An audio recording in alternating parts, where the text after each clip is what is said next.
Boa noite a todos, a todas. Que alegria estarmos aqui reunidos nesta casa de luz que vem tanto nos atender nas nossas necessidades, também nessa condição de entendermos um pouco mais a respeito da espiritualidade e também fazendo com que todos nós saiamos daqui com pensamentos renovados, pensamentos modificados e, é claro, com muita esperança, com muita fé. Eu sempre gosto de começar a palestra agradecendo a cada um de vocês por estarem aqui nesta noite, pois este trabalho só é possível com a presença de todos. E é a nossa força juntos, o nosso pensamento unificado, que faz esta grande egrégora luminosa. E assim, dadas as boas-vindas, nós hoje vamos trazer um tema muito sensível para todos nós. Nós vamos conversar um pouco sobre a passagem, ou o passamento, como Allan Kardec chama no livro O Céu e o Inferno. A passagem da vida material, da vida terrena, para a vida espiritual. A vida, como nós conhecemos aqui como encarnados, para a vida que continua chamando de desencarnados. Um processo. E eu digo que esse tema é sensível porque nos traz muitas lembranças, nos traz à mente pessoas que conhecemos, que fizeram essa passagem anteriormente, nos traz algumas dúvidas, alguns questionamentos, incertezas, por que não? Por que será que temos tantas dúvidas em relação a esta passagem, a esta viagem, podemos dizer assim, a esta transformação? Será que é porque nos é desconhecido? Será que não temos instrução suficiente para saber o que acontece? Muitos alegam medo do desconhecido, a incerteza do que acontece. Será que estamos nesse público? Sinceramente, eu sei que cada um de nós tem os seus questionamentos, tem as suas dúvidas, tem as incertezas em relação a esta vida. E assim nós recebemos agora esta bênção do plano espiritual justamente para nos fortificar em relação a este tema que nós trazemos. Porque, inclusive, irmãos desencarnados, como já foi dito aqui na abertura, também assistem à palestra. Se somos aqui muitos encarnados, somos mais em desencarne, que é justamente para fazer este entendimento. E muitos irmãos nossos que também buscam conhecimento estão aqui hoje nos assistindo. E assim nós vamos transformando toda esta oportunidade bendita. E como nós falávamos, nós temos incerteza, nós temos dúvidas, nós temos alguns receios, justamente porque muitos de nós podem dizer que é o desconhecido. Mas fica a questão para cada um. Será que realmente é algo desconhecido? Nós somos seres espirituais, momentaneamente vivenciando a matéria, mas nós não perdemos a nossa condição de espírito, espírito encarnado, que Allan Kardec diz alma. Somos alma porque estamos encarnados, mas não perdemos a condição espiritual nossa. Afinal de contas, todas as noites nós dormimos. E o que é o dormir? O sono? Nós pensamos que é o refazimento do corpo. Correto? É onde os nossos órgãos, de acordo com o ciclo circadiano, vai fazer todo o ajuste necessário para mais um dia de existência. Mas ao mesmo tempo que o nosso corpo repousa, a nossa alma se emancipa. ela sai do corpo. Emancipação da alma é o nome que nós encontramos na codificação espírita, que é justamente para termos aquele alívio, aquele refresco. Ora, afinal de contas, não é fácil vivenciar a matéria 24 horas por dia. É necessário um período de libertação. E isso é uma prova para todos nós quando nós temos os nossos sonhos, visitamos algum ente querido durante o sono e acordamos com aquela sensação alegre, feliz. Puxa, foi tão real esse sonho, mas foi real. Só que o nosso cérebro, quando acordamos, ele não tem a capacidade para trazer para essa nossa existência material tudo aquilo que foi visto como espírito. Por isso que o nosso sonho fica muitas vezes meio atrapalhado. Nós temos fragmentos, não consegue um contínuo. A nossa casa não era bem a nossa casa, o nosso parente não era o nosso parente. Imaginem o trabalho do nosso cérebro tentando decodificar tudo aquilo que o espírito viu. E é justamente essa questão do espírito que faz com que nós esqueçamos aqui na matéria todas as nossas pré-existências. Quantas vidas nós já tivemos? Muitas. Afinal de contas, sabemos que o espírito, em contato com a matéria, progride, evolui, adquire inteligência, conhecimento e também depura a sua moralidade. Já tivemos existências inúmeras, mas nós não nos lembramos, justamente para que nesta vida atual nós não sejamos influenciados por aquilo que nós fomos ou fizemos no passado. E isso é uma dádiva de Deus, o Criador, justamente para fazer com que todos nós olhemos sempre para frente. Pois se ficássemos apenas remoendo o nosso passado, imaginem só nessa atual existência, um equívoco que cometemos, quantos dias, quantos momentos fica martelando em nossa mente? O arrependimento, eu poderia ter feito diferente, eu poderia ter falado outra coisa. Isso nessa atual existência. Agora imaginem se nós nos lembrássemos do eu do passado. O que eu fiz numa vida anterior, numa vida pregressa. Seria muito difícil de lidar com tudo isso hoje. A mesma coisa quando nós conhecemos alguém. Se nós não conhecemos o passado dela, fica mais fácil adquirir uma amizade, ofertar um emprego. Mas a partir do momento em que o passado vem à tona, a gente já fica um pouco ressabiado. Por isso nós falamos uma dádiva, o esquecimento. Mas nós já fizemos este caminho do ir e do vir inúmeras vezes. Muitas vezes, milhares de vezes. Então, a passagem para a vida espiritual não é nenhuma novidade para nós. Aliás, é a nossa única certeza nessa vida atual.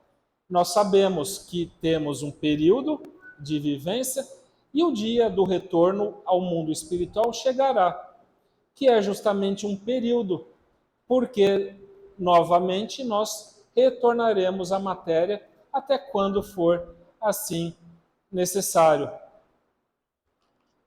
E esse conhecimento da vida futura, dizemos assim, da vida espiritual, já é conhecida por todos os povos que viveram aqui nesse planeta. É só observarmos cada cultura deste planeta Terra e nós veremos que cada civilização, cada organização, civilização teve o conhecimento e o seu entendimento, mesmo que apropriado àquela época, do mundo espiritual. Inclusive aqui nós trazemos a imagem representando os egípcios, justamente porque temos o conhecimento através do livro A Caminho da Luz, que foi até então a civilização com mais conhecimento intelectual que pisou neste planeta. Atingiu aquilo que precisava ser atingido, como uma expiação da vida anterior em outro orbe, e por isso, assim que findado o seu momento aqui na Terra, retornaram, mas deixaram para nós os seus mistérios. E nós sabemos que aquele caminho para o mundo espiritual era cultuado entre os egípcios, inclusive com processos da medicina, processos físicos, inclusive com situações que hoje nós vemos até com outros olhos, como o caso, por exemplo, de preparar toda a tumba, por exemplo, com ouro, com comida, com material que aquele espírito usaria no além. E é claro, não só os egípcios, nós trazemos aqui também a comunicação com o mundo espiritual através do oráculo de Delfos, com as pitonisas na Grécia Antiga, também todos os rituais indígenas aqui neste território que hoje chamamos Brasil, já povoado antes da chegada dos europeus, e esse conhecimento vai sendo passado de geração para geração. E o que eu venho então trazer até este momento é que todo este conhecimento do mundo espiritual, para nós já foi nos revelado há muito, e nós temos o conhecimento. Mas uma questão é, será que eu me volto para poder entender um pouco mais sobre tudo isso? Ou será que é algo que não passa pela minha mente, eu procuro ignorar, é algo que eu não gosto de saber e por isso eu não cuido da minha parte espiritual? Esse é um questionamento, uma reflexão que cada um pode fazer. Porque hoje, aqui mesmo, antes da palestra ter iniciado, nós vimos uma presença espiritual, inclusive quem estava aqui nesse salão pôde perceber todo o trabalho, inclusive o trabalho espiritual é incessante. Essa casa já é preparada há muito tempo antes de nós chegarmos aqui. E este salão, quem tem evidência, consegue ver toda a vegetação que é trazida, as flores, o aroma. Quem tem essa capacidade do olfato vai perceber que tudo está muito bem preparado para nós sairmos daqui com aquele sentimento de leveza. Jesus, o nosso mestre, já nos falou do futuro, já nos falou da vida após a vida, como nós costumamos falar. Vamos trocar o vida após a morte por vida após a vida, já que a vida é incessante, continua, não cessa. Acontece apenas a mudança, uma mudança de estágio, e que para nós, como nós falamos na abertura, causa um desconhecimento, uma incerteza, um medo. Mas Jesus já nos disse sobre a vida futura. Se o mestre não houvesse falado sobre a vida futura, todo o seu evangelho não faria nenhum sentido, porque o evangelho do Cristo nos prepara justamente para a vida futura. É viver bem aqui no momento presente, resolvendo todas as questões e as pendências que eu tenho com aquele que nós chamamos de adversários, vamos dizer assim, aquelas pessoas que nós temos dificuldade. Tanto que Jesus falava, aproveite enquanto está caminhando com o seu adversário para resolver tudo aqui. Se ele der 1000 passos, dê 2000 com ele, justamente para não deixar pendência nenhuma, pois Jesus nos fala da vida futura, que é o reino prometido para todos nós, como um reino de paz, um reino de alegria, tanto que, através do Sermão da Montanha, Jesus nos fala dos bem-aventurados, os que sofrem, os que choram, porque justamente serão consolados. Mas de onde vem essa consolação, se não for justamente deste evangelho, deste guia, deste roteiro seguro para cada um de nós, que nos permite uma transformação interior. No prefácio do Evangelho segundo o Espiritismo, nós temos a mensagem do Espírito à verdade. E foi colocado justamente no prefácio por fazer um resumo daquilo que a doutrina dos Espíritos viria nos ensinar no século das luzes. Era o momento que a humanidade deixaria a materialidade ou o materialismo em segundo plano e se voltaria para as verdades espirituais após o período da Idade das Trevas. E no prefácio do Evangelho segundo o Espiritismo nós temos os Espíritos do Senhor, que são as virtudes dos céus, qual imenso exército que se movimenta ao receber as ordens do seu comando, espalham-se por toda a superfície da terra, e semelhantes a estrelas cadentes, vêm iluminar os caminhos e abrir os olhos aos cegos. O que nós temos nesta mensagem é de uma beleza profunda. Aqui é apenas um recorte, não foi possível trazer toda a mensagem, mas percebamos a beleza, os Espíritos do Senhor que se movimentam sobre toda a terra para nos esclarecer, para abrir os nossos olhos. Está dizendo sobre o mundo espiritual que a partir de então havia recebido uma autorização formal para fazer esse nosso entendimento. E o que é esse entendimento do mundo espiritual, se não for aplicado à nossa própria vida? Saber viver bem para fazer bem a passagem. Pois nós vamos ver que a natureza, ela não dá saltos. Eu até faço um parênteses aqui. Às vezes nós estamos diante de uma notícia de alguém que desencarnou. Recebemos essa informação, essa notícia, e o primeiro pensamento que vem a nós é: coitadinho, tão bonzinho, não fazia mal a ninguém. Será mesmo? É o pensamento que vem para nós. Nós nos solidarizamos, é claro, com aquela situação. Mas não é porque a pessoa fez a passagem que ela deixou de ser aquilo que ela era aqui na matéria. Só transformou o seu corpo físico, mas continua sendo no intelecto, nos seus gostos, na moral, tudo aquilo que era. E tudo obedece a um processo. As coisas não são imediatas, não são através de um rompante. E é justamente então, com o advento do Espiritismo, no século XIX, através da publicação do Livro dos Espíritos, que nós tivemos um contato mais próximo com todos esses ensinamentos. Mas, como dito, não quer dizer que antes disso não tínhamos o conhecimento. Mas, a partir de então, o conhecimento é reunido naquilo que nós chamamos de codificação espírita, com a publicação do Livro dos Espíritos.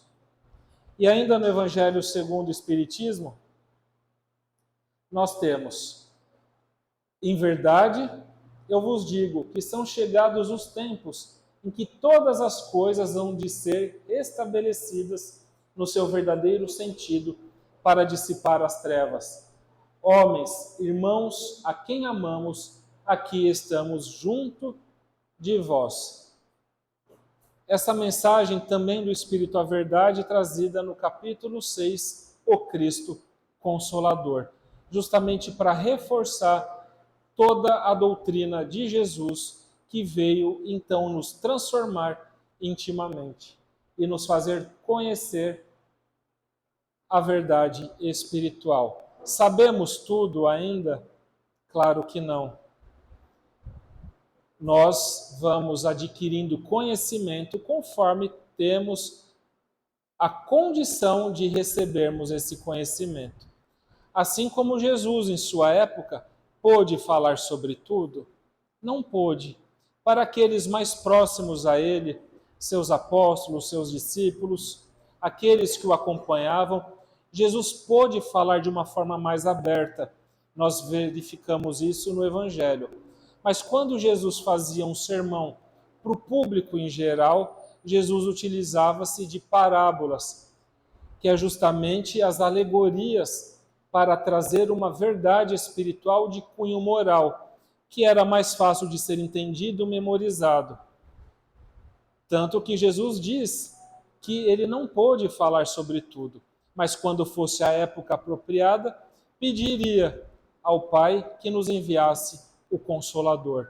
E o Consolador chegou até nós a partir do século XIX, e é por isso que nós estamos aqui nesta casa hoje, podendo reverenciar a nossa espiritualidade, esse conhecimento que as verdades espirituais nos trazem.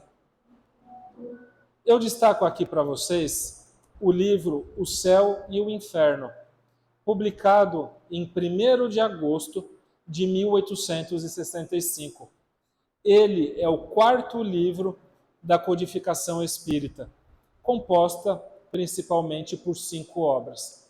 Primeira, o Livro dos Espíritos, que vem nos trazer a filosofia. Nós temos o Livro dos Médiuns, nos trazendo a ciência.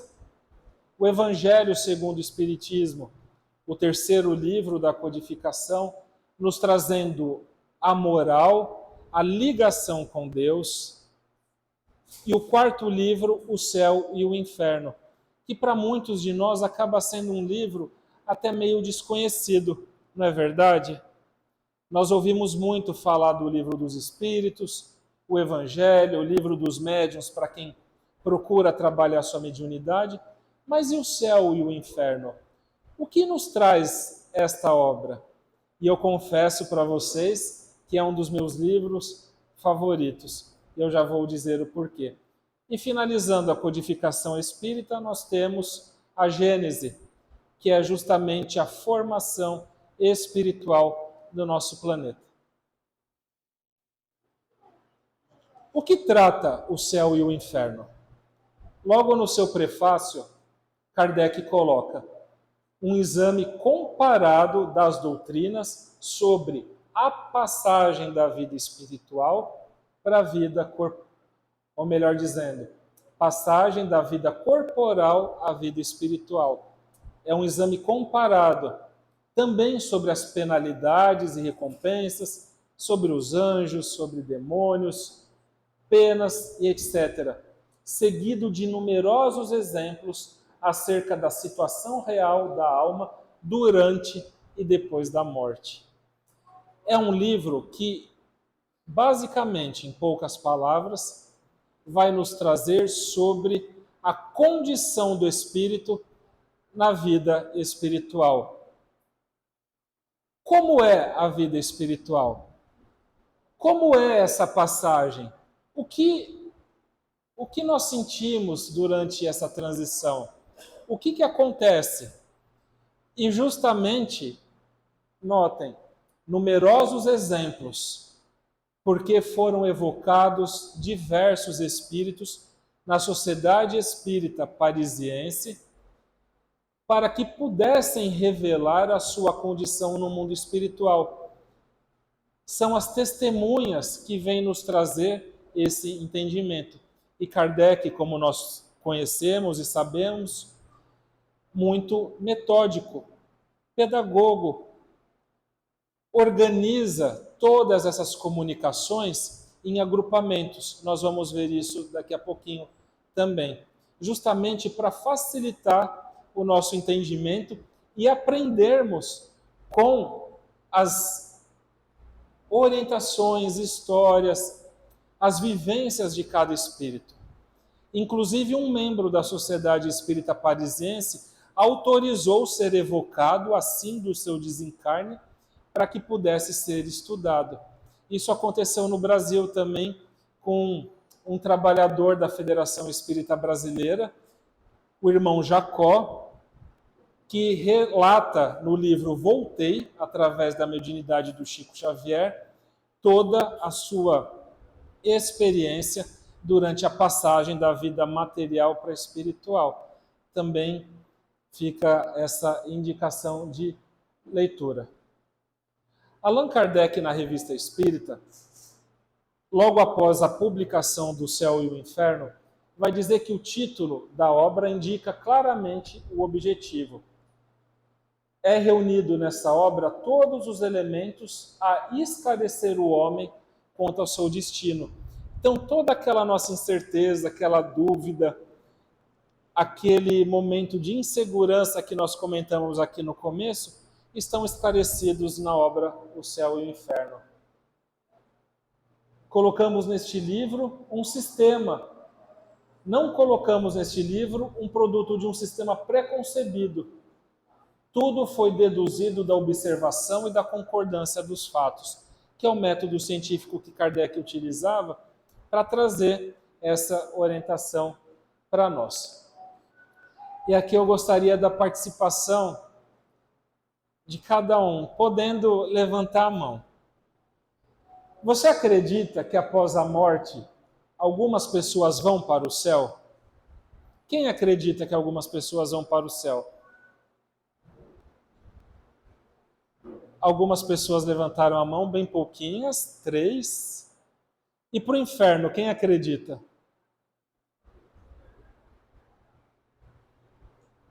Ninguém acredita que vamos para o inferno? Vamos conversar um pouquinho sobre isso, porque é muito comum, inclusive nos desenhos animados, o elevador, não é? O que sobe, a nuvem, tudo azulzinho, e o que desce pega fogo. E nós crescemos com essas imagens na nossa cabeça. Inclusive na Divina Comédia de Dante Alighieri, o inferno trazido para nós é de uma beleza incrível. E o céu é tão sem graça. Os artistas pintaram com mais detalhes o inferno. E o céu para nós é alguma coisa muito distante, justamente porque nós ainda nos encontramos distante desse estado de sublimação, de contemplação. Para nós ainda a dificuldade, o medo, a desesperança ainda acaba ficando um pouco mais próximo. Por isso a facilidade. Essa pergunta, se acreditamos que após a morte algumas pessoas vão para o céu, é uma pesquisa feita pelo Instituto Datafolha no ano de 2007, com 5.700 entrevistados. Foi a pesquisa mais recente que eu encontrei, embora já estejamos um pouco distantes no tempo, mas traz algumas coisas bem interessantes. E vamos ver quais foram as respostas. 65% disse que sim, que algumas pessoas vão para o céu após a morte. 19% tinham dúvidas e 16% falaram que não. Mas nós percebemos que a grande maioria disse que sim, que vai para o céu.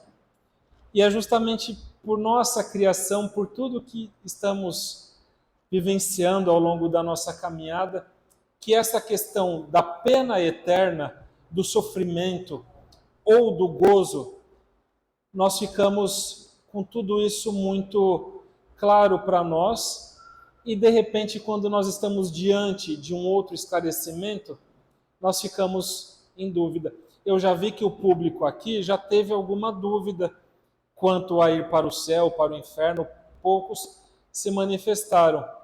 Mas no livro O Céu e o Inferno, Kardec justamente vai trabalhar essa questão e vai trazer argumentos muito sólidos, muito consistentes, para mostrar que essa questão de céu e de inferno não é um lugar circunscrito.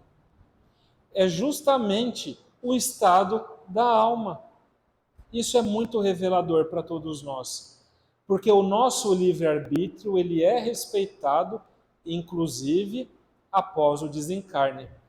Quem estava aqui na última palestra que eu tive a oportunidade de falar sobre os mensageiros, o livro, inclusive o filme agora no cinema, percebeu que no posto de socorro haviam espíritos dormindo. E André Luiz pergunta o porquê.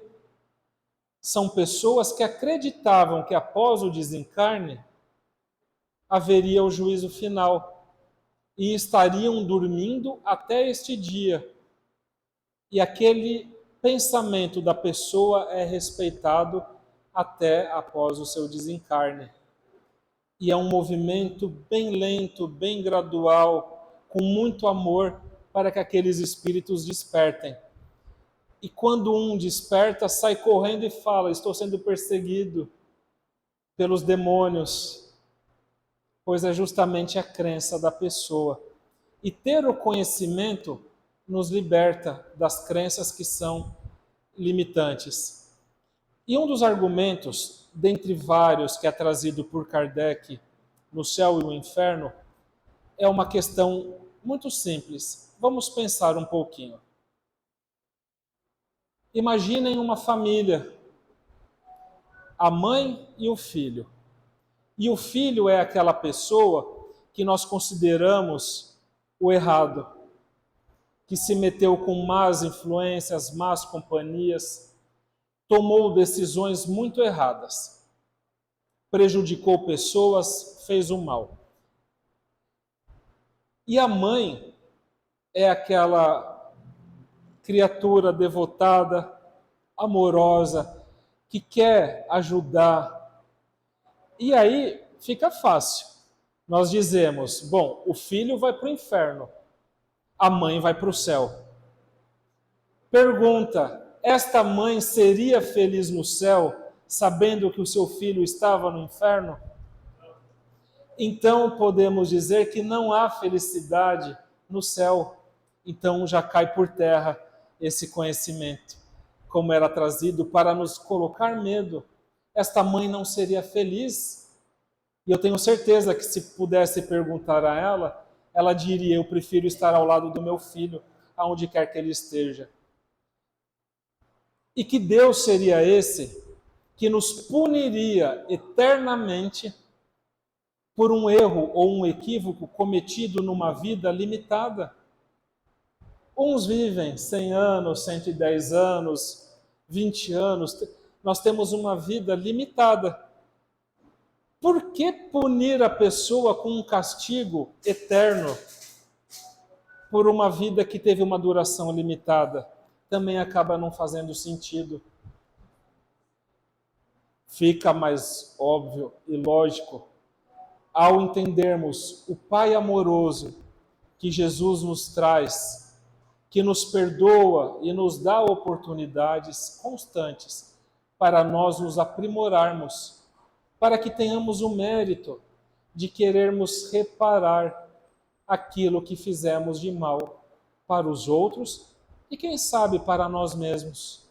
Tudo é oportunidade.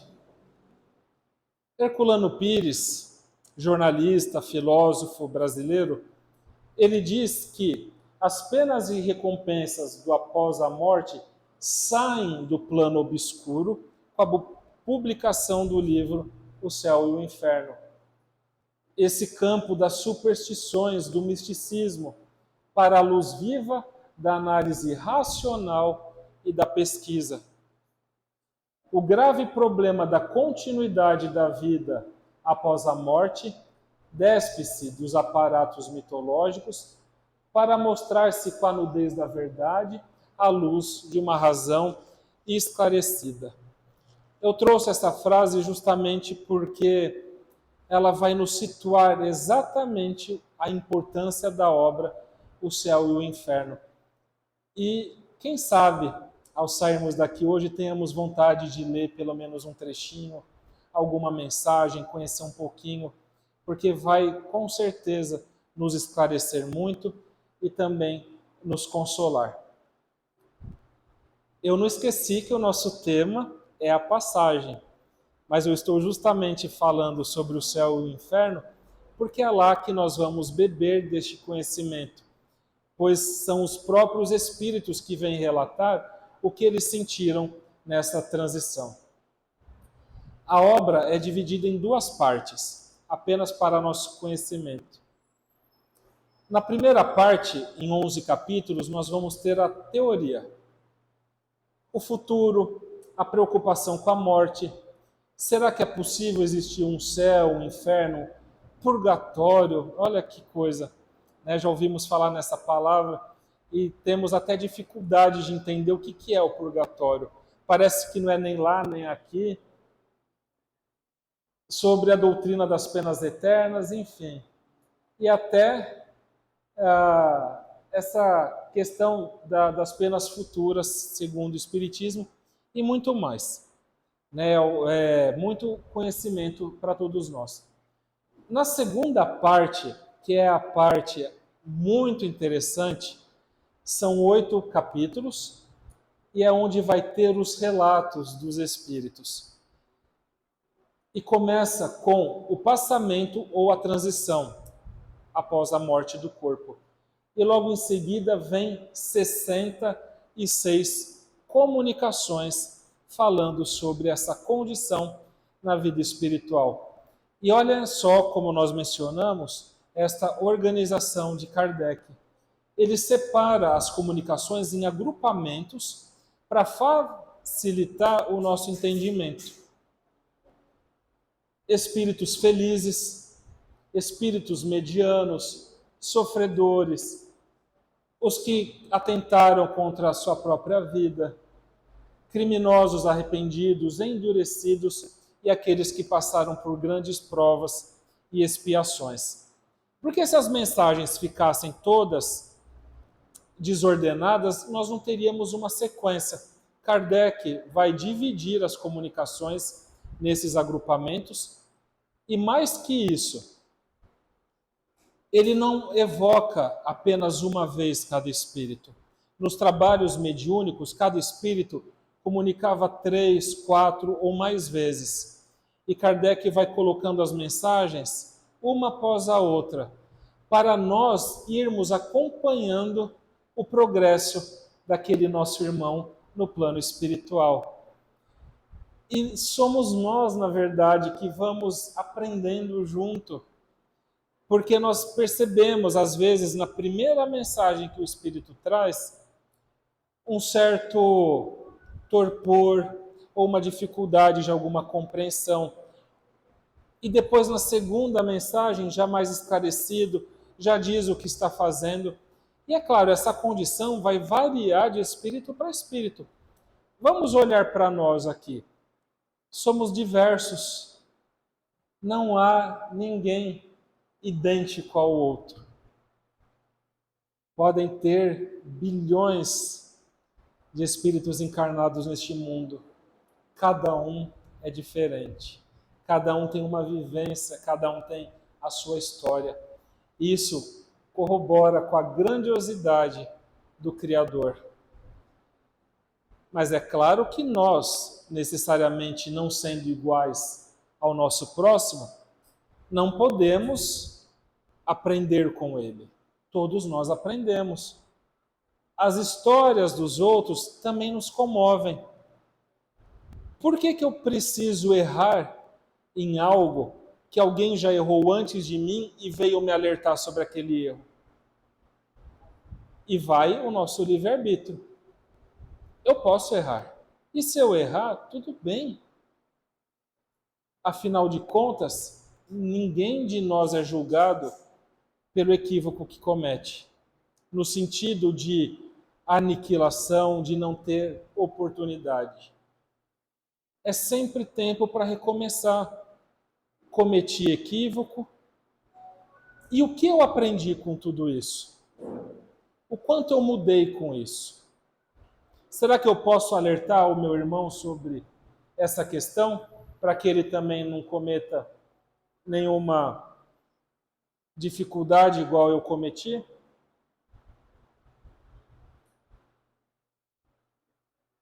Há algumas pessoas que acreditam que após o desencarne não existe o nada, ou melhor dizendo, que após o desencarne existe o nada. É até difícil. O que é o nada? O que é não existir? Diante de tanta bondade na criação, será que Deus nos destruiria apenas para uma existência muito limitada, a troco do quê? O que ganharíamos? Não haveria sentido. No céu e o inferno, Kardec vai nos trazer que existem algumas alternativas para o futuro, de acordo com os pensamentos ou as correntes filosóficas. Tem aqueles que acreditam no nada, são os materialistas. Mas para nós já é até difícil imaginar o que é o nada. E nós aqui temos provas da continuidade da vida. Afinal de contas, nós vamos, em algum momento, conversar com alguma entidade que vai nos trazer coisas que são desconhecidas por aquele médium. Quem contou? Como ele sabe? Ali na maca vamos receber o passe. Parece que tem muitas mãos sobre nós. Aí de repente abrimos o olho, os médiuns estão afastados da maca. O que é isso? Então o nada para nós acaba já não fazendo sentido. Tem também aqueles que falam de uma doutrina panteísta. Deus é tudo. Deus está em todos os lugares e Deus é a soma de todos os espíritos. Mas aí vem uma questão. Isso também é perder a individualidade. Se nós retornamos para o todo, deixamos de ser a individualidade do espírito. E outra, Deus perfeito como é, seria a junção de tantas imperfeições? Acaba também não fazendo muito sentido.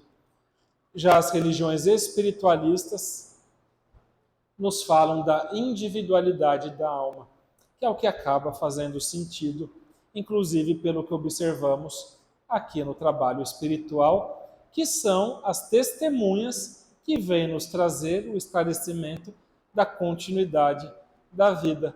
E muitas vezes vêm trazer os seus exemplos, os seus testemunhos, o que fizeram enquanto encarnados.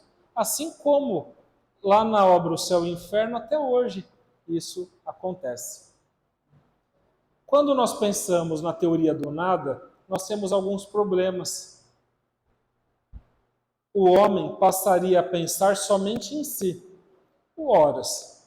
Se após o desencarne tudo acaba, por que eu preciso ser uma boa pessoa aqui? Eu quero ter o máximo de ganho, não me importa se eu prejudico alguém, eu vou pensar em mim.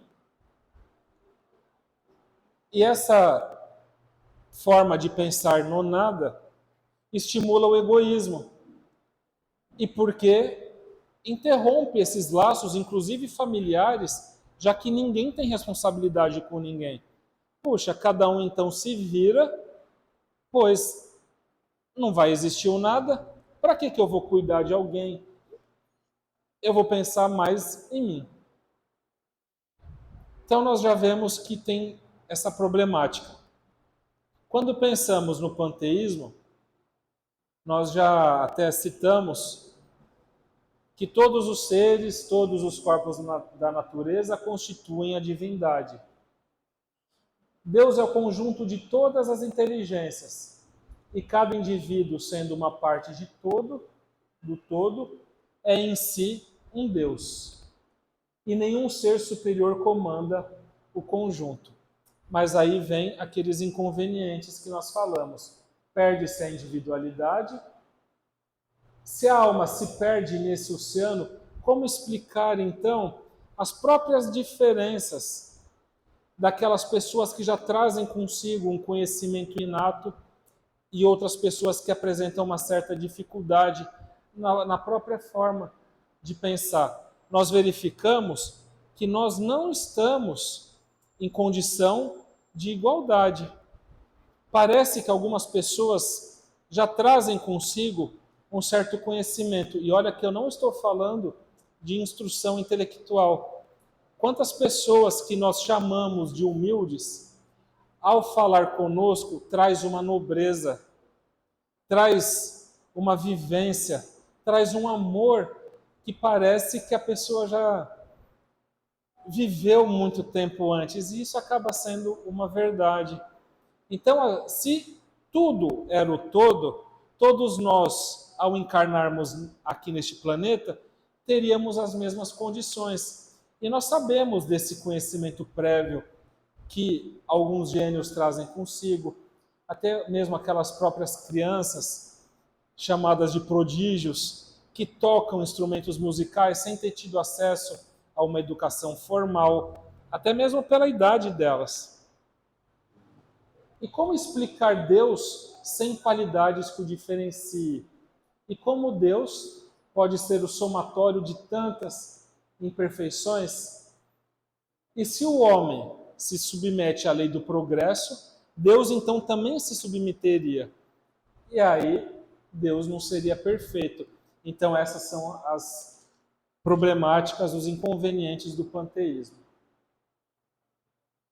Na primeira parte, no primeiro capítulo, no item 10, do céu e o inferno, Kardec vai nos trazer que a lógica nos conduz à individualidade da alma.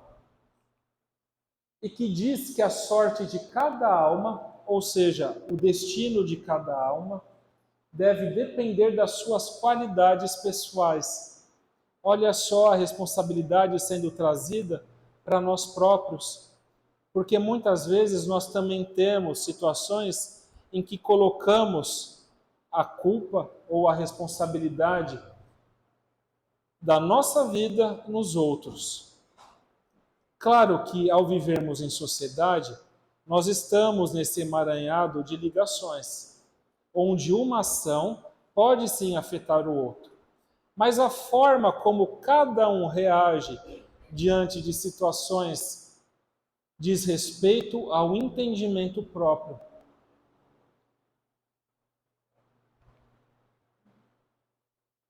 E essa certeza na vida futura vai ainda nos dizer que a família não se perdeu, porque há continuidade dos laços.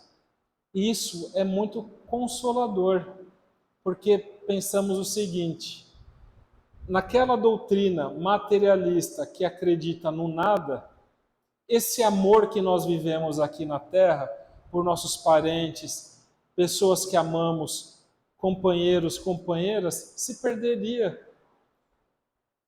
E na possibilidade de compreendermos a existência da vida espiritual, nós sabemos então que todo esse amor, ele continua. Eu posso me reencontrar com amigos e família. Quantos de nós aqui, ao passarmos ali na consulta com uma entidade, recebemos informações do nosso ente querido, vem nos esclarecer sobre a sua situação,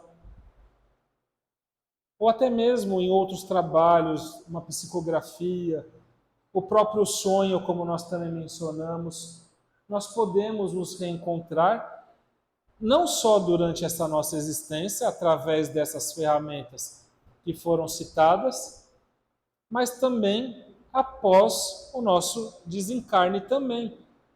Pois a partir do momento que esses queridos nossos foram antes, eles estarão ali nos aguardando na hora da nossa chegada.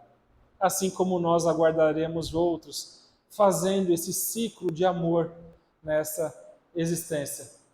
E nós progredimos pelo trabalho, trabalho no sentido de ser um trabalho individual de cada um.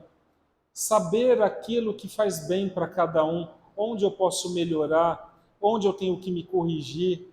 Pois eu sei que às vezes, nós ali no silêncio do nosso quarto, ao apagarmos a luz, vem a nossa consciência nos cobrar algumas coisas. Poderia ter feito assim. Você falou alguma coisa um pouco mais rude com alguém. Por que ficar tão nervoso ou nervosa nessa situação? Podia ter um pouco mais de tranquilidade. E nós prometemos a nós mesmos fazer diferente. E isso é uma constante evolução nossa. Porque a vida é da alma, ela não é a vida do corpo. Então, se sabemos que tudo continua, a vida é uma dádiva concedida a cada um de nós perante a imortalidade. Por que se ter medo, então, dessa passagem? Claro que cada um de nós vai ter a sua forma de lidar. Eu até queria fazer aqui um parênteses também. Se de repente é um medo que prejudica a pessoa, que faz ela ter assim muita angústia, muita dúvida, às vezes é necessário procurar um auxílio. E existem algumas formas de procurar o auxílio. Uma delas é a instrução, lendo, conhecendo, vendo uma palestra, frequentando uma casa espírita ou uma casa espiritualista ou um terreiro de umbanda, qualquer religião ou doutrina que vai nos elevar a essa condição de espiritualidade. Também podemos conversar com as pessoas, procurar aliviar esse nosso coração e também, é claro, até mesmo uma orientação profissional, muitas vezes, porque nós sabemos que em algum momento da nossa vida podemos passar por alguma situação mais dolorida, que nos causa maus pensamentos, nos causa uma paralisia, uma forma difícil de enxergar tudo, mas nós sabemos que tudo nessa vida é passageiro, é transitório. Mesmo que estejamos vivenciando um momento difícil, a fé nos diz que vai passar. E é justamente esse nosso trabalho, compromisso conosco mesmo.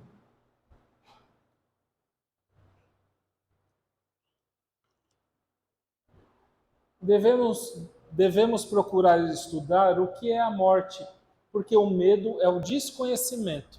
Nós temos medo daquilo que não conhecemos. Aqui nós já até citamos em relação ao céu e o inferno, que são antagônicos.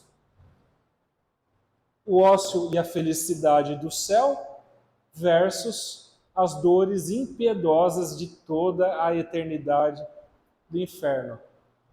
Por que eu vou trabalhar ou me esforçar se eu já cometi um grande erro aqui nessa vida, se eu já estou condenado? Então acabou, eu não preciso mais. Olha só como essa crença nos faz ter esses pensamentos distorcidos. Para que eu vou me sacrificar se já estou condenado? E aí vem a pergunta, onde que fica o céu? Onde que fica o inferno? E o purgatório? Né? Será que é lá em cima, lá embaixo, é aqui? Acaba sendo consolador essa doutrina das penas eternas? Não é consolador. E não faz justiça à grandiosidade do Criador para nós.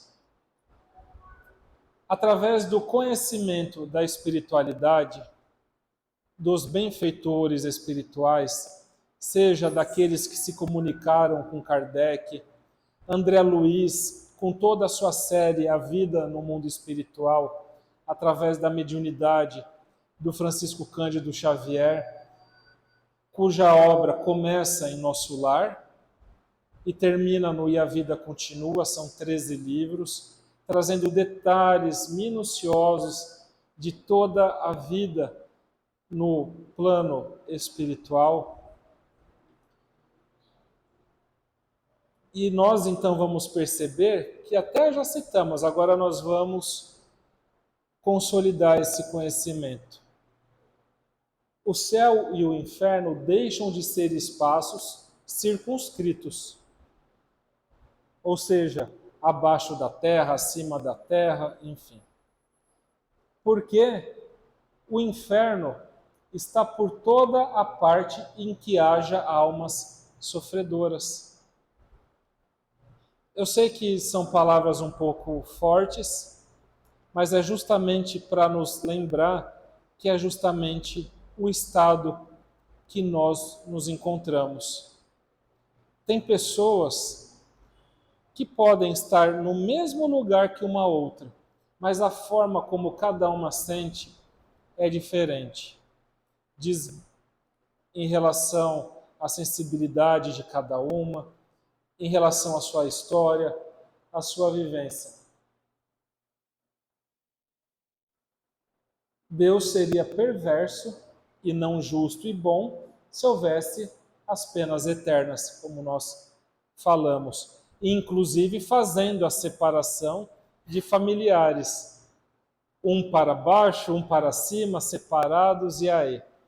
Então, aos poucos, nós vamos já raciocinando e tendo esse entendimento. Deixa de haver um lugar circunscrito para o sofrimento ou a felicidade eterna, justamente para que nós possamos olhar para o nosso interior, olhar para o estado em que eu me encontro. Eu estou feliz, eu estou com dúvida, eu estou com dificuldade, porque tudo isso é levado ao mundo espiritual, porque diz respeito ao estado do nosso espírito.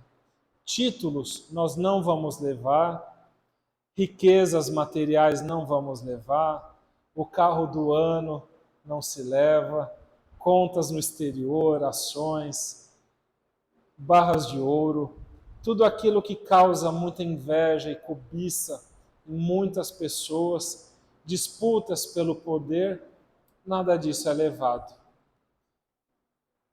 Nós levaremos sim a memória que nós deixaremos aqui naqueles que ficaram e o seu pensamento reverberando para nós, assim como nós fazemos com aqueles que foram antes nesta caminhada.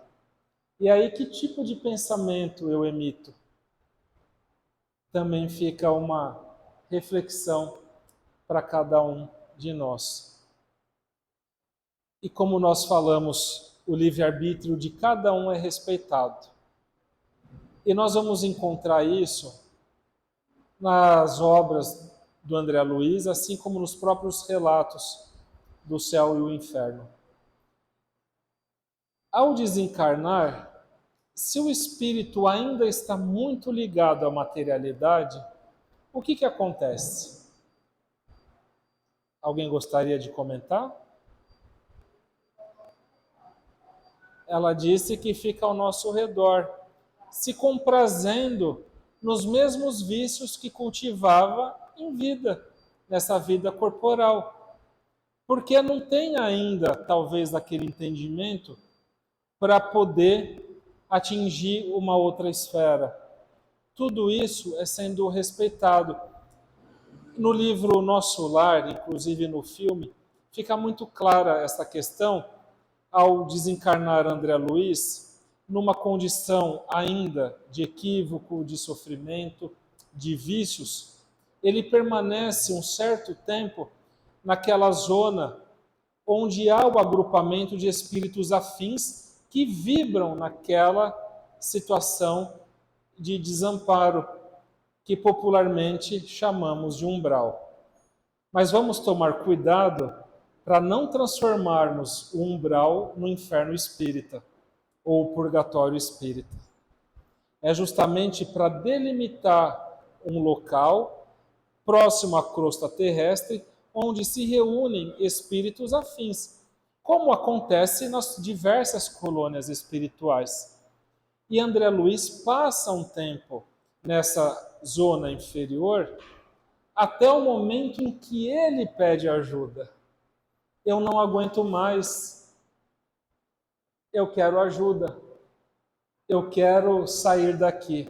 E aí vem a equipe socorrista e o leva.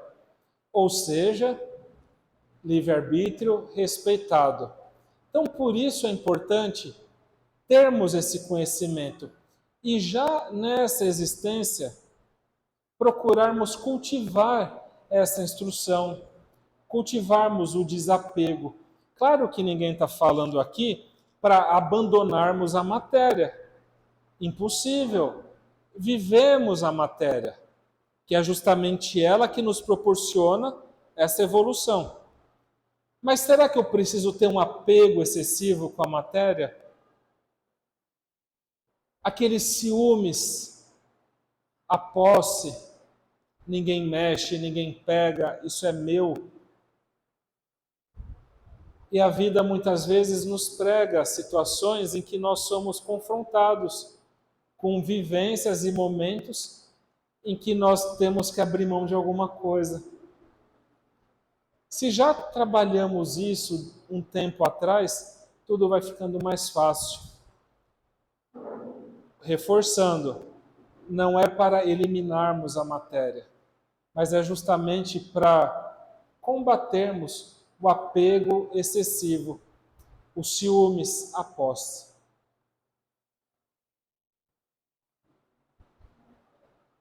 A título de conhecimento, o purgatório nós não encontramos no Evangelho. Quando lemos os evangelhos canônicos da Bíblia, nós não encontramos essa palavra purgatório. Mas isso já vem nos dizer alguma coisa importante. É uma criação dos homens no ano de 563 depois de Cristo, no Concílio de Praga, que eram aquelas reuniões eclesiásticas, como o Concílio de Nicéia, séculos antes. Por que o purgatório foi criado?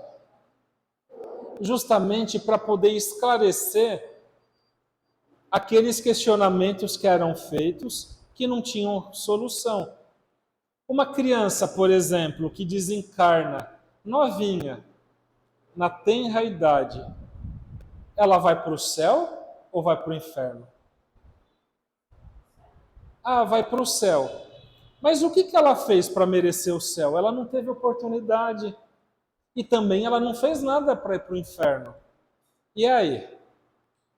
Então, o purgatório é criado pelos homens justamente para tentar contornar aquelas problemáticas todas. Então, é só a título de curiosidade. Porque a gente pode pensar que, mesmo sendo purgatório, tendo um foguinho mais brando, também é fogo, também queima, também causa sofrimento. Qual que é a diferença de muito fogo ou pouco fogo? Sofrimento existe. Então acaba também não fazendo muito sentido.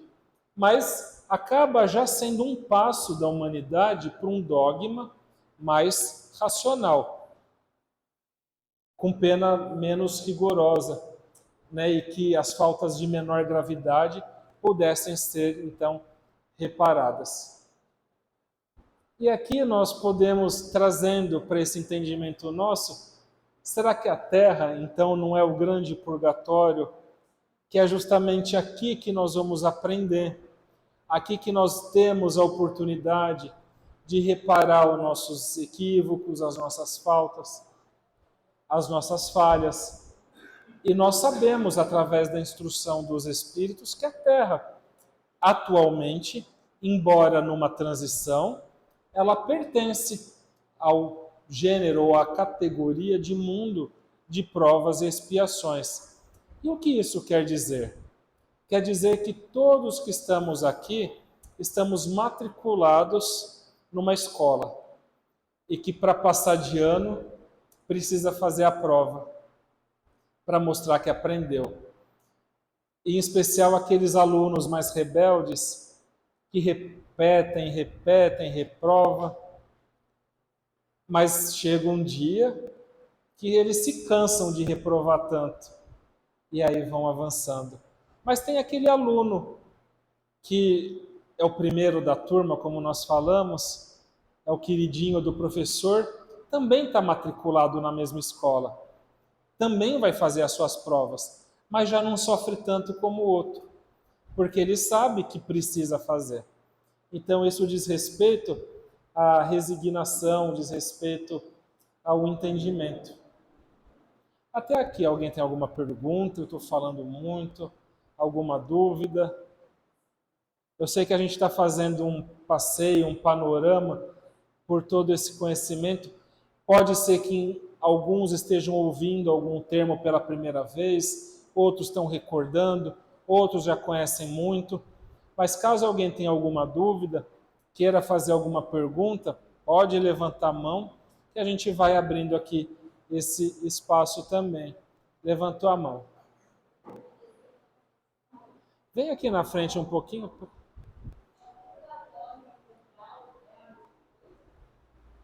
ela perguntou se o purgatório e o umbral é a mesma coisa. O umbral, nós temos que ter aquele cuidado para não transformar ele num purgatório ou num inferno espírita. O umbral, de acordo com o conhecimento que nós temos, é a zona umbralina, é a zona inferior, ainda na crosta da terra.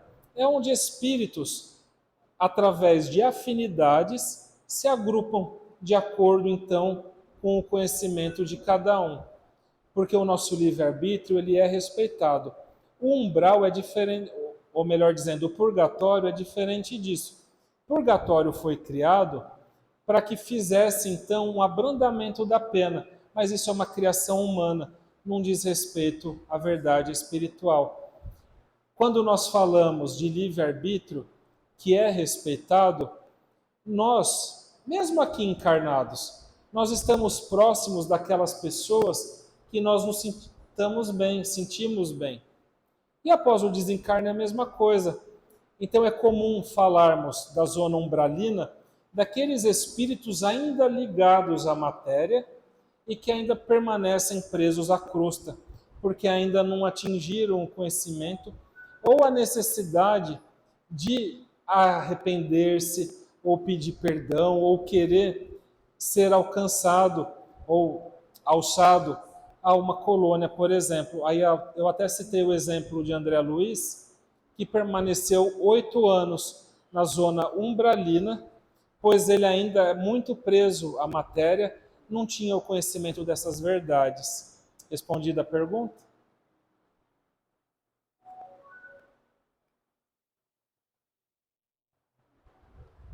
E aí, com base nisso tudo que nós falamos, e aí vem aquela nossa lição de casa. Nós chegamos a algumas conclusões que o sofrimento ele é inerente à perfeição. Ou seja, quanto mais imperfeitos nós somos, maior o nosso sofrimento. E por que isso? Porque diz respeito aos nossos equívocos, aos nossos vícios, à forma de pensarmos. Exemplo, vamos pensar em alguma pessoa que recebe uma ingratidão. Fez com muito amor, com muito carinho para alguém algo e recebe uma ingratidão. Alguns de nós vai revidar com a ingratidão. Já que fez isso para mim, eu vou fazer o mesmo para essa pessoa. Ela não merece a minha consideração. Outra pessoa pode agir diferente. Ela agiu com ingratidão comigo porque é o que ela tem para me oferecer. Ela não sabe agir de outra forma. Eu procuro entender essa pessoa. Qual pessoa vocês acham que vai sofrer mais? Aquela que está agindo na mesma moeda ou aquela que procura interromper esse ciclo? Aquela que age na mesma moeda vai perpetuar esse sentimento e aí vai querer fazer uma ingratidão maior para outra. E depois vai querer fazer para alguém da família e começa. E a partir do momento que eu já tenho um entendimento, ela fez o que pôde, ofereceu o que ela podia, eu quebro tudo isso e eu vibro para aquela pessoa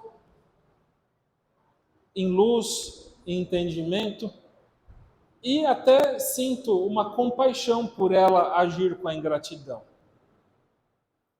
Então, por isso que nós falamos do sofrimento ainda inerente a essa questão da perfeição nossa, porque diz respeito à forma como nós agimos nas diversas situações.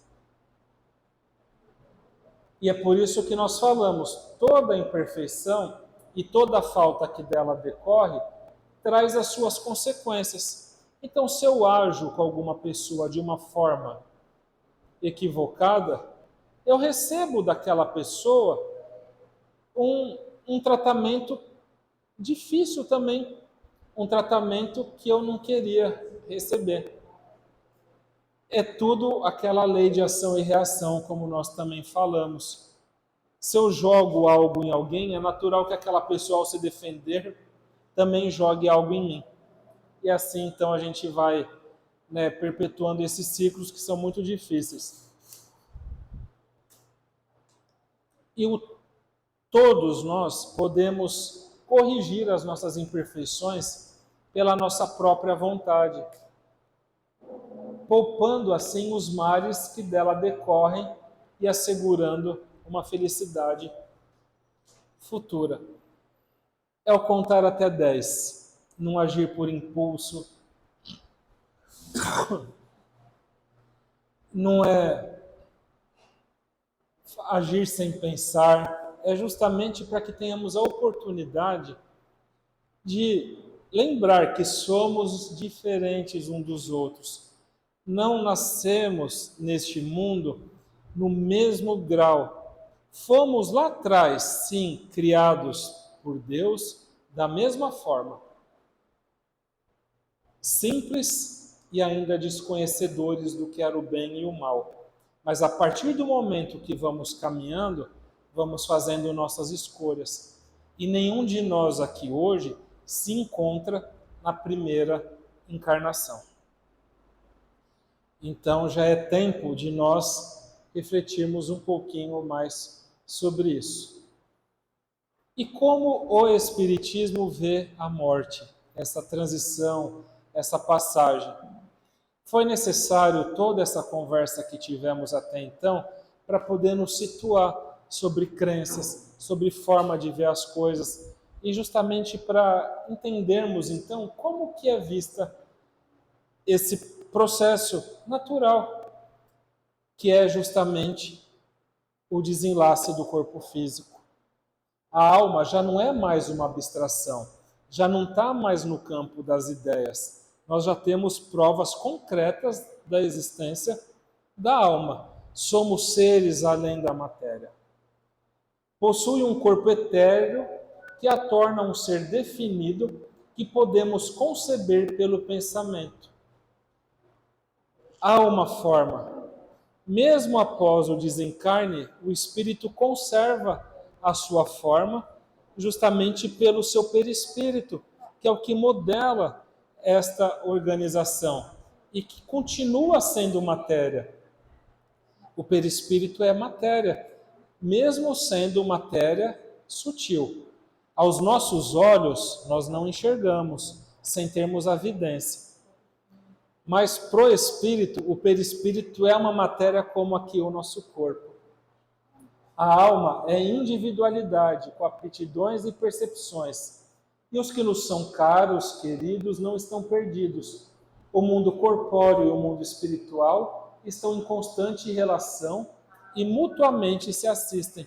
Tem prova maior do que essa, dessa assistência, dessa relação entre encarnados e desencarnados, como acontece numa casa espírita? Aquele pensamento nosso que temos através de uma intuição, pensamos em alguém, aquele alguém nos liga, ou sonhamos com aquela pessoa, tudo isso mostra essas relações. E é-nos provado que a individualidade continua. As características daquela pessoa são mantidas. É claro que conforme o espírito vai avançando, ele consegue, através do seu próprio conhecimento, modelar o seu corpo físico ou o seu corpo perispiritual de acordo com a forma como ele quer se apresentar. É por isso que numa casa de umbanda, o espírito se apresenta como um preto velho. Numa casa espírita, se apresenta como um médico. E essa forma vai sendo trabalhada de acordo com a necessidade, porque ele já tem condição de modelar o seu perispírito durante a sua vidência. Ou melhor dizendo, a sua aparição percebido através da vidência de algum médium.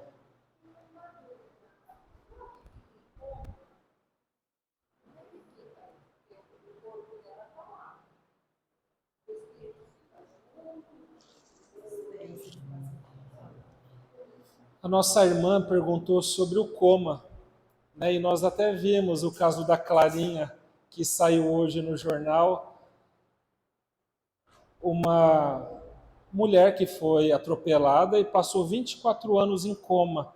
24 anos.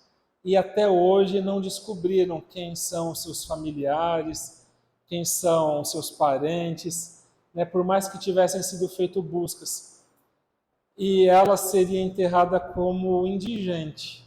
Mas a equipe do hospital se uniu para que ela fosse família deles e pudesse ter pelo menos o enterro como alguém da família. Até esse nome foi dado a ela, Clarinha, porque nem documento ela portava.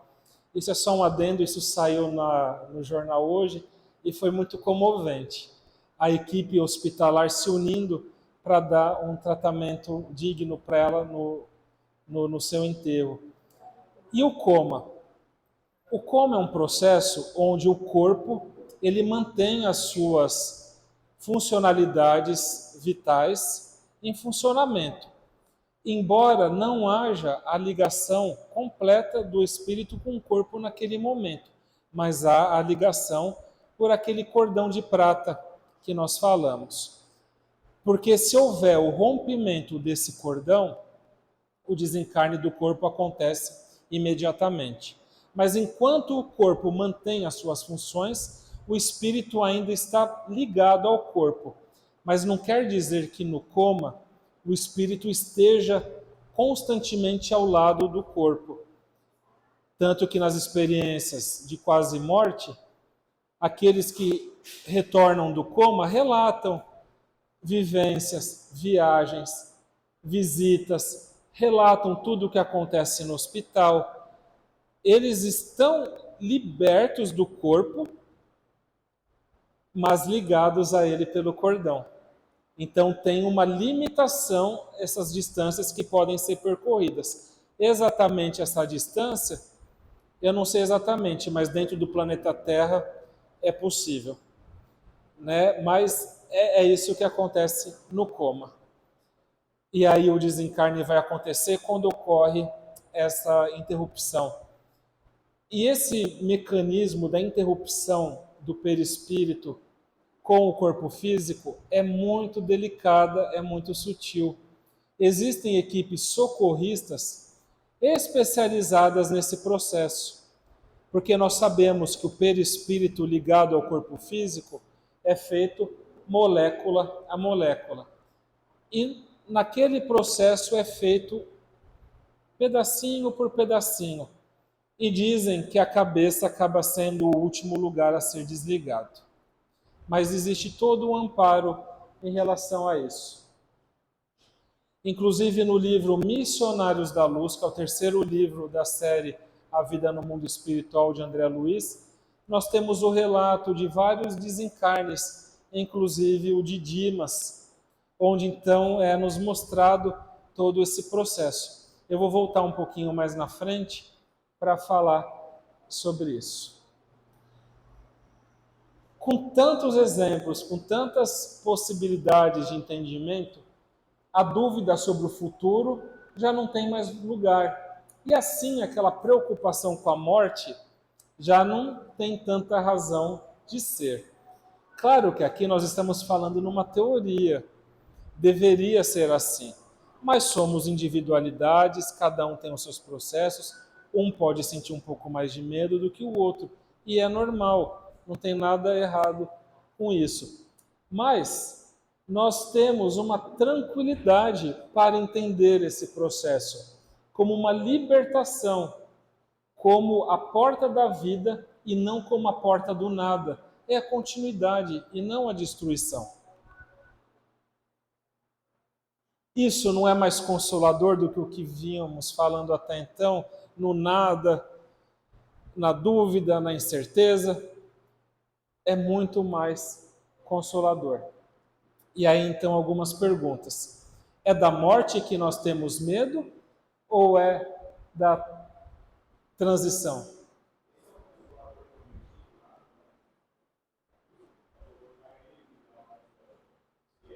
Você me pergunta se é o Consolador prometido?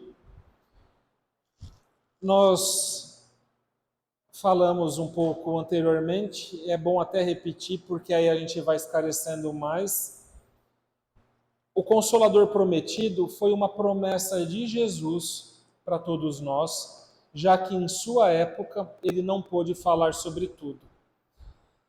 Aqueles que eram mais próximos a ele, seus discípulos, Jesus fala mais abertamente. Nós vemos isso no Evangelho.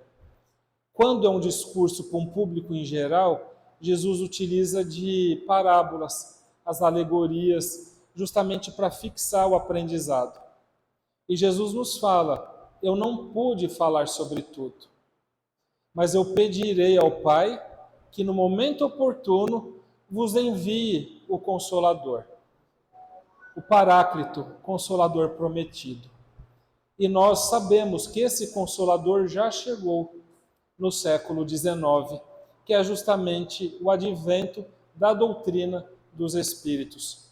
Não é uma religião fundada por um homem, mas sim o ensino concordante dos Espíritos, que vieram então permitir que nós tivéssemos acesso aos conhecimentos que Jesus não pôde falar tão claro ou tão abertamente na época. Por isso que o Evangelho segundo o Espiritismo vem nos relembrar as passagens e as parábolas de Jesus, trazendo o entendimento de acordo com a ciência e de acordo com a intelectualidade que nós temos hoje.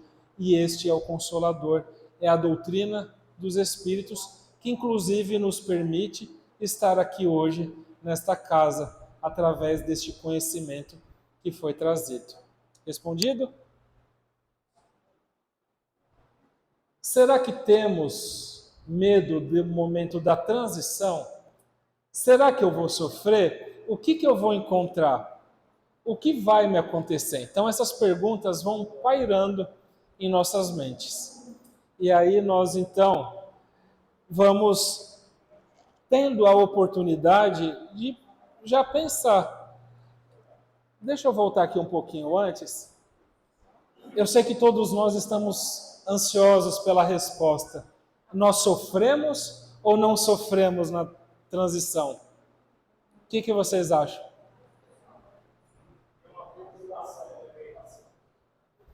Um aqui falou perturbação, uma falou que não só que sofre, outro que não sofre, outro que depende. Oh, meu Deus! E agora? Vamos fazer uma distinção? Sofrimento físico e sofrimento moral. O que dói mais, será? Fomos unânimes, sofrimento moral dói mais. Aquele tapa na cara que nós recebemos há 10 anos, não dói mais, fisicamente. Mas incomoda aqui dentro, às vezes dá aquela raiva, ou o tapa que nós demos em alguém nos consome, o sofrimento moral dói mais. Porque diz respeito à alma, diz respeito ao que somos. O físico é passageiro. Quantos aqui, eu sei que eu vou trazer um exemplo bem esdrúxulo, mas já se cortou com uma faca fazendo comida. Às vezes nem percebe. Depois vai olhar para a mão e percebe ali o corte, e aí vem a dor depois. Mas na hora não doeu. O sangue está quente, não é isso que falam? Na hora não dói, depois começa a doer um pouquinho. O céu e o inferno vai nos trazer a seguinte revelação: nós não sofremos na transição fisicamente. Diz que nós, prestem atenção, eu quero ver se todos concordam ou não, nós sofremos muito mais durante a vida do que na transição, que é muito rápida. Não sofremos nessa existência? Constantemente temos nossas dores, nossos sofrimentos. Então os Espíritos vão falar o seguinte: nós sofremos muito mais durante a nossa vida. A transição ela é muito rápida, mas a dor é a moral. E por que é a moral? É o arrependimento. a raiva, é o orgulho, é o ciúme, a culpa. A gente vai falar um pouquinho disso também. Isso vai consumindo o espírito por muito tempo, se ele não tiver aquele preparo que nós falamos antes, o desapego. Então, a dor moral é o que vai nos pegar mais.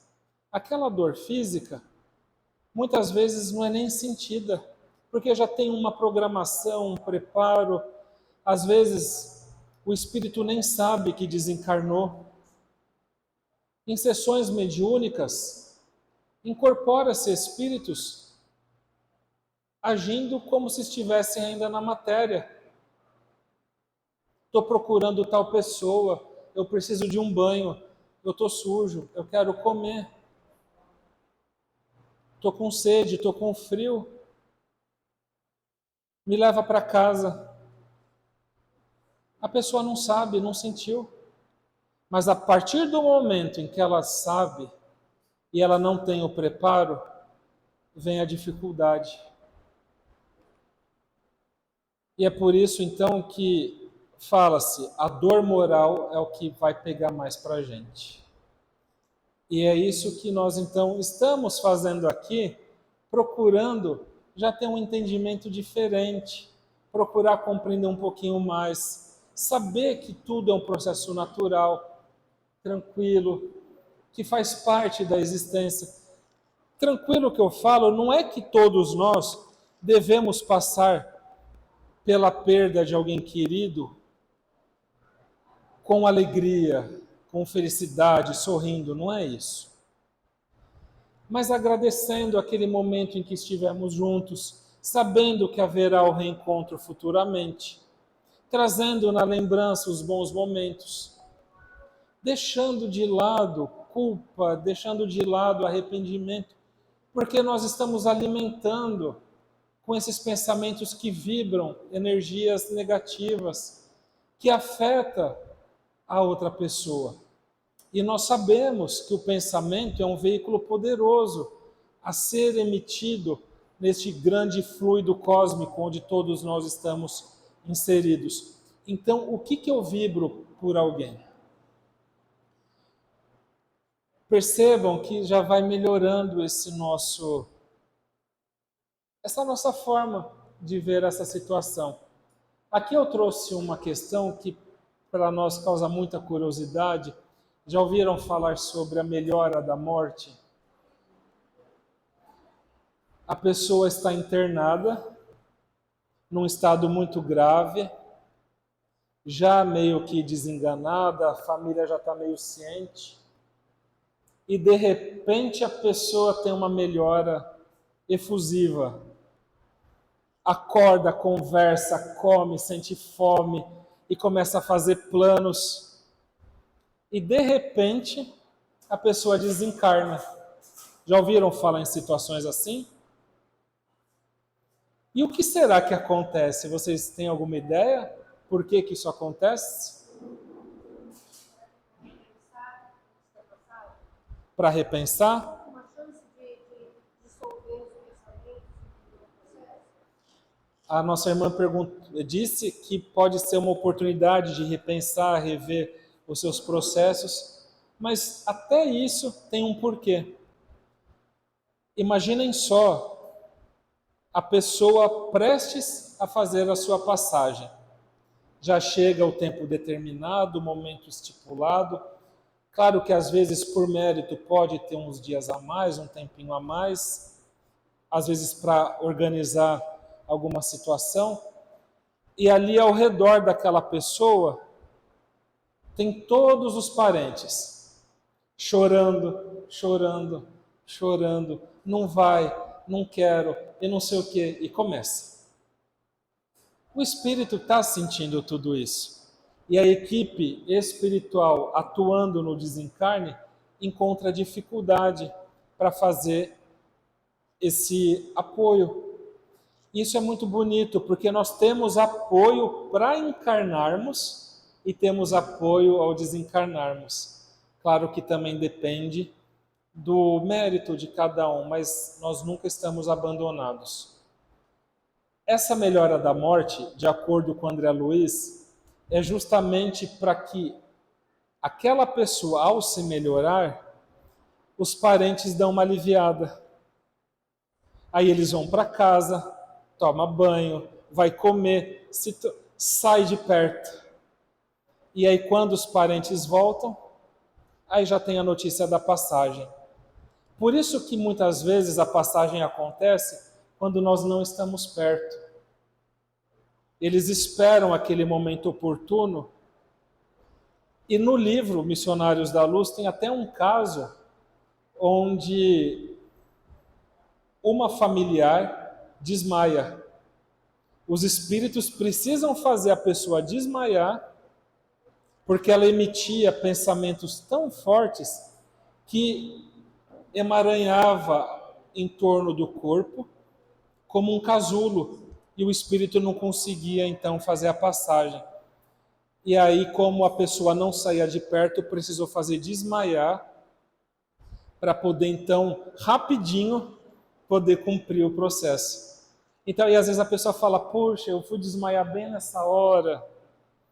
Eu fui no banheiro bem naquele momento, eu fui pegar um café, eu devia estar ali do lado." Não, não devia. Foi tudo programado para nos auxiliar e para auxiliar aquele. Então essa é a melhora da morte. Claro que a ciência vem nos trazer que naquele momento derradeiro, o corpo tentando se apegar ao máximo, vai soltando adrenalina, serotonina e fazendo então a pessoa ter a lembrança mais vívida de tudo. Mas pelo plano espiritual é dito então que é um influxo magnético para fazer então a vitalidade nos instantes finais, que é para os familiares relaxarem um pouquinho. E aí nós percebemos então, mais uma vez, como tudo é muito sábio nessa organização da vida, tanto para vir quanto para voltar. Não é bonito?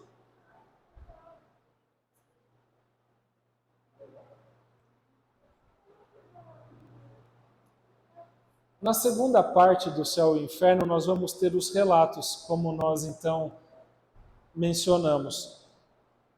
Não vai dar para trazer todos os relatos agora, claro, por tempo, mas eu selecionei alguns só para que pudéssemos ter alguma ilustração do teor das mensagens que são trazidas. Existe o depoimento de um espírito chamado Claire.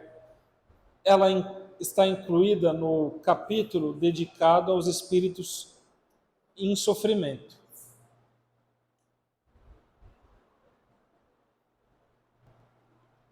E percebam como vai se encaixar com tudo aquilo que nós falamos até então. O mal não está fora de mim, não é um lugar circunscrito, não é um inferno, não é um umbral. O mal reside em mim, devendo ser eu que me transforme, e não as coisas exteriores. Em nós e conosco trazemos o céu e o inferno. É um espírito que traz uma mensagem muito lúcida, dizendo que quantas vezes ela procurou esse mal no exterior e depois descobriu que era dentro dela ainda, que precisava então se transformar. Rapidamente, não quero que fique maçante para ninguém, mas só a título de curiosidade, trazer alguns relatos bem breves. Dentre os espíritos felizes, nós temos Sanson, que é membro da Sociedade Espírita Parisiense. Ele foi evocado poucas horas depois do seu desencarne, e ele pediu para Kardec que fosse assim, porque ele queria se prestar a ajuda, poder trazer o seu relato. Nos é trazido que durante aquela transição, a passagem, nós temos um certo torpor. Quem aqui já teve a experiência de viajar e na primeira noite dormida no hotel, quando acorda, fica meio, aonde eu estou? Que lugar é esse? Já aconteceu isso com alguém? Dura alguns minutinhos ou alguns segundos. Ou até às vezes assim, nós acordamos, que dia é hoje? É sexta, é domingo, é sábado, eu tenho que trabalhar, não tenho? A gente demora um tempinho para descobrir que dia que é. Ah, hoje é domingo, eu posso dormir até mais tarde, dá até um alívio. Mas quantas vezes a gente já acorda, vai se trocar, vai para o trabalho e de repente fala, puxa, aí tem aquele estalo e vê que não é bem assim. Isso é um torpor. Isso acontece nessa transição. Só que para uns vai durar minutos, para outros podem durar semanas. Então vai de acordo com o entendimento. Esse espírito, Samson, durou muito pouquinho, durou 1 hora mais ou menos. Ele já teve a recobração das suas faculdades, já entendia o que estava acontecendo e logo então já se prestou a poder então trazer a comunicação. O Joseph é um espírito mediano e ele entende o quanto a oração é benéfica para ele, que ele deveria se aproximar um pouco mais dessas questões espirituais, o quanto isso o ajudaria. E ele pede então para que eles ali no trabalho orem por ele, que isso então vai ajudando. Depois nós temos o espírito sofredor, que comete alguns equívocos, e ele fala, inclusive, que tudo aquilo que ele fez ainda fica na sua mente. Ele ainda, mesmo fechando o olho, ele enxerga o que ele cometeu. Então, ele ainda sente esse sofrimento, né? O moral, como nós falamos. Aqui no caso dos que atentam contra a própria vida, a grande surpresa é descobrir que a vida continua. Aquilo que procuravam fugir foram de encontro a ela. Claro, não dá para nós detalharmos aqui, mas tem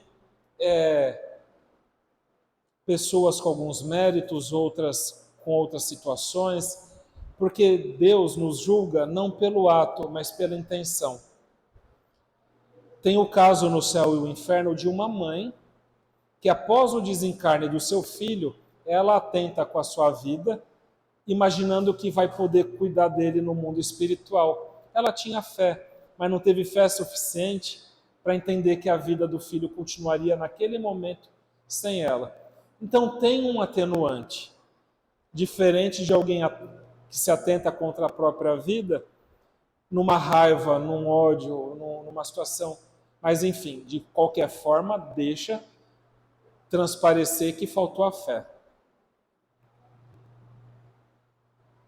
Tem também relato do criminoso arrependido, e essa daqui é bem interessante porque ele diz que os olhos da sua vítima ainda permanecem o perseguindo. Então é como se fosse um castigo, vamos dizer assim, até ele poder se livrar de tudo isso. A Ângele é um espírito endurecido, ela traz apenas uma comunicação e não quer mais ficar, não aceita nenhuma orientação e vai embora. Quanto tempo durou isso, nós não sabemos. E tem a história do Marcel, uma criança que enfrentava uma paralisia infantil, uma grande prova, uma grande expiação aqui na Terra, mas que traz uma lucidez ao trazer a sua mensagem, trazendo muita fé, muito amparo, muito consolo, e dizendo que passou por tudo aquilo que ele mesmo havia solicitado como uma prova, para que ele pudesse então reparar aquilo que havia sido feito em existências anteriores. E aqui nós então trazemos Kardec como grande colaborador da espiritualidade que pôde organizar todo esse conhecimento para nós. Finalizando a palestra, eu gostaria de trazer aqui para vocês a autora Bronnie Ware. Ela é uma enfermeira da Austrália e ela acompanhou durante muitos anos os pacientes em estado terminal. E ela junta todas aquelas anotações dela num livro chamado Antes de Partir, os 5 principais arrependimentos. De tanta experiência que ela foi acompanhando nos terminais, ela então traz este livro para nós. E os 5 principais arrependimentos que as pessoas têm ali no leito antes da passagem é: eu desejaria ter tido a coragem de viver uma vida verdadeira para mim mesma, não a vida que os outros esperavam de mim. Então, naquele momento derradeiro, a pessoa fala: puxa, eu podia ter vivido a minha própria vida e não aquilo que impuseram. Eu desejaria não ter trabalhado tanto.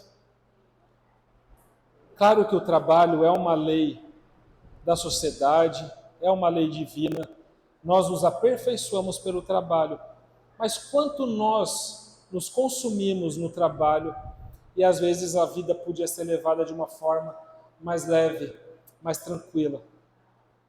Eu desejaria ter tido a coragem de expressar meus sentimentos, ter falado eu te amo, ter falado sinto sua falta, ter falado você é importante.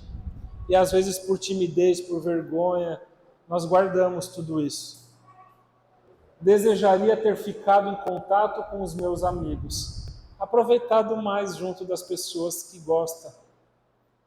E desejaria ter me permitido ser mais feliz. Nas mãos de quem está a busca da nossa própria felicidade? Do externo? Nós já vimos que não. Somos nós mesmos que somos os construtores da nossa existência.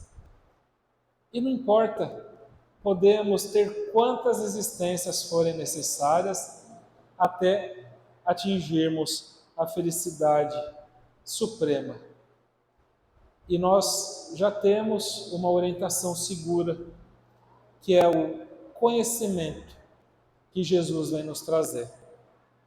Amar ao próximo, assim como devemos nos amar e também amar a Deus. Jesus reúne todas as leis, todos os mandamentos em apenas 2: amar ao próximo como a si mesmo e a Deus acima de todas as coisas. É a doutrina do amor, é a doutrina da caridade, é a doutrina dessa justiça. Então, que nós possamos, na noite de hoje, reverenciar esse Mestre Jesus por tanto ensinamento, por tanta consolação, por tanta esperança que nos traz e por permitir que hoje estejamos dentro de uma casa que permite trabalharmos a nossa própria espiritualidade. Que Deus abençoe a cada um de nós e que possamos retornar muito tranquilos para nossa casa e ter uma linda noite de sono. Que assim seja. Salve.